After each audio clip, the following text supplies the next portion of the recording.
Imo Week, le podcast. Édition spéciale CIMI 2021, le 8, 9 et 10 décembre au Palais des Congrès. Alors bonjour Claire Guigneuf, donc vous êtes la directrice générale de Brest Métropole Aménagement. Alors on va commencer par une étude, donc le baromètre Arthur Lloyd, qui a consacré Brest comme la métropole intermédiaire. On appelle métropole intermédiaire les métropoles de 200 000 à 500 000 habitants. Donc Brest consacrée métropole la plus dynamique en France. Donc devant Tours et Clermont-Ferrand. Vous étiez 12e du classement en 2018, ce qui fait de Brest donc une progression assez importante. Qu'est-ce que vous pouvez nous dire sur ce classement ? Alors c'est un classement effectivement qui valorise à la fois une forme de dynamisme économique, mais aussi de qualité urbaine, puisqu'il y a tout un aspect d'attractivité du territoire et un dynamisme à la fois des affaires, des investissements, mais aussi de la démographie. Voilà, donc on est vraiment sur quelque chose qui met en valeur d'une certaine manière une attractivité globale, à la fois résidentielle et économique. Je pense que ce qui est intéressant, c'est évidemment d'être sur la première marche. On était déjà dans le podium depuis 2 ou 3 ans en compagnie de Clermont-Ferrand, qui reste toujours d'ailleurs sur la deuxième marche. Mais c'est vrai qu'accéder à la médaille d'or d'une certaine manière, c'est, je pense, la reconnaissance d'une politique de long terme. C'est-à-dire qu'on voit se couronner aujourd'hui des choses qui ont été initiées il y a maintenant presque une vingtaine d'années et qui, doucement, ont permis à ce que la métropole à la fois change d'image et donc, du coup, ait une visibilité, une attractivité beaucoup plus importante. Voilà, c'est la concrétisation d'une longue marche. En plus, Brest est une ville face à la mer, une ville portuaire qui conjugue du coup énormément de choses avec un positionnement justement stratégique. J'aurais aimé également évoquer l'écoquartier des Capucins, donc le quartier d'affaires comprenant une surface tertiaire potentielle de plus de 40 000 m². On sait que certaines entreprises essaient de se délocaliser en province justement pour fuir peut-être les agglomérations encore plus importantes comme Paris, Lyon ou Marseille. En quoi Brest peut-elle être une ville attractive justement pour des entreprises qui souhaiteraient s'y implanter ? Oui, c'est vrai qu'il y a une chose que tout le monde sait sur Brest, c'est que nous sommes au bord de la mer. Voilà, nous sommes vraiment au cœur d'une rade qui est importante, qui est un des plus beaux plans d'eau à mon avis en France et qui nous permet une vision et un accès direct à la mer. Brest est un grand port, à la fois un port militaire, un port commercial, un port de passagers, puisqu'il envoie des passagers sur les îles, un port de plaisance, 2 ports de plaisance d'ailleurs. Et la collectivité a travaillé sur, je dirais, le lien entre la ville et la mer depuis maintenant la fin des années 90. Elle organise tous les 4 ans les fêtes maritimes, qui sont à la fois une vitrine de l'excellence et de la continuité du lien entre Brest et la mer.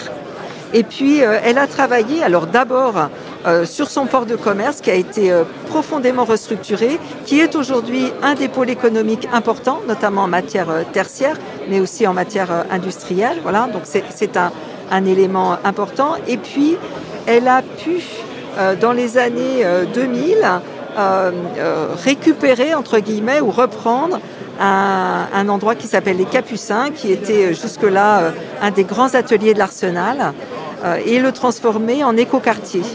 Donc il y a à la fois la reprise des ateliers, qui sont un bâtiment du milieu du 19e, donc un ensemble patrimonial qui est très important pour une ville de la reconstruction, qui a été détruite très fortement pendant la Deuxième Guerre, et qui est aujourd'hui à la fois un magnifique bâtiment, mais aussi un lieu du coworking, de l'innovation, des startups numériques.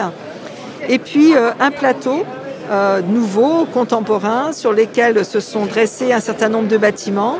On a aujourd'hui à peu près vendu, cédé les charges foncières des 2 tiers du plateau. Il nous reste un dernier tiers. Et celui-là est vraiment dédié au tertiaire, aux affaires. Nous souhaitons avoir un plateau des Capucins qui soit mixte, à la fois résidentiel et un plateau d'affaires. Et donc notre objectif, c'est effectivement de proposer aux entreprises, et en particulier, je dirais, aux entreprises de la nouvelle génération, de se positionner dans cet endroit qui est complètement atypique dans Brest.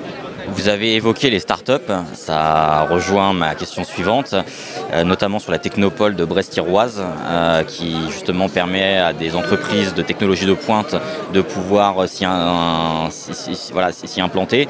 On voit également que Brest commence à être une ville très en pointe justement sur la recherche, sur la science, donc c'est à la fois une ville qui est tournée vers les sciences et vers les nouvelles technologies, donc très dynamique de ce point de vue-là.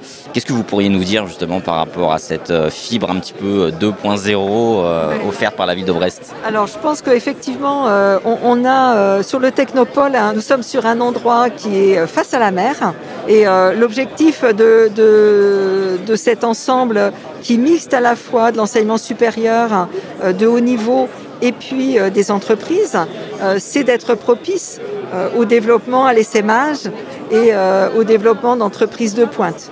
Nous avons à Brest l'un des principaux pôles de recherche publics et privés sur le thème de la mer, toutes thématiques confondues, et on voit bien que toute la question de l'océanographie, de la biologie est aujourd'hui très productive pour le développement de nouvelles entreprises.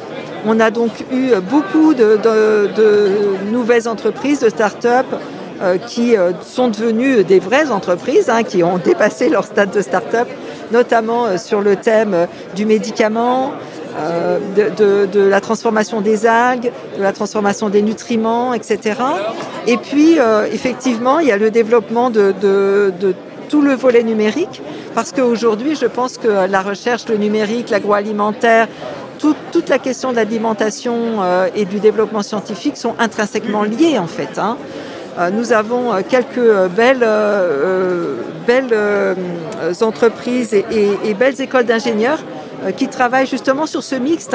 Comment est-ce que demain l'agriculture, l'aquaculture vont devenir des entreprises finalement du numérique?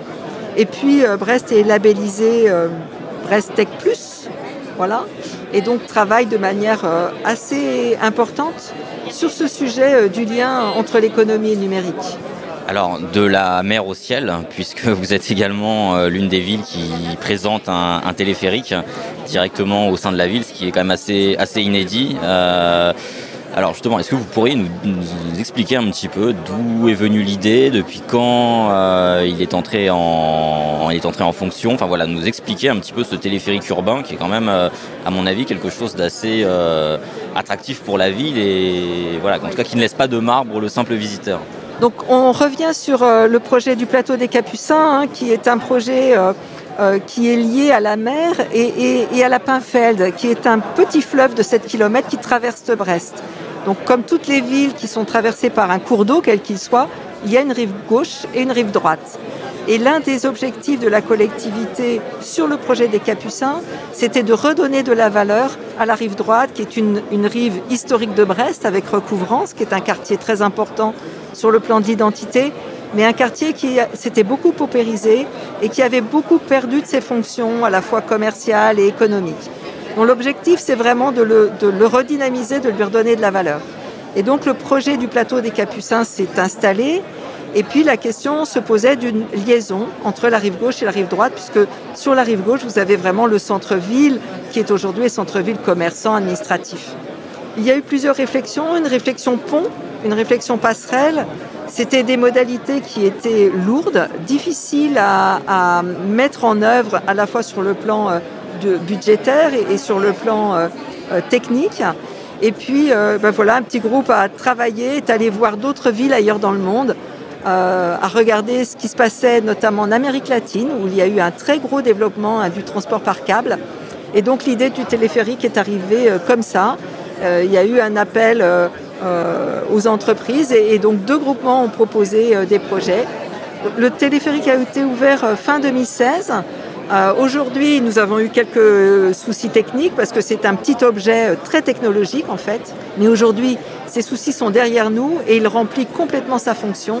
C'est-à-dire qu'à la fois, il assure du transport de passagers, il est dans notre réseau de bus. Vous le prenez avec avec votre ticket qui vous ouvre le bus, le tram et le téléphérique.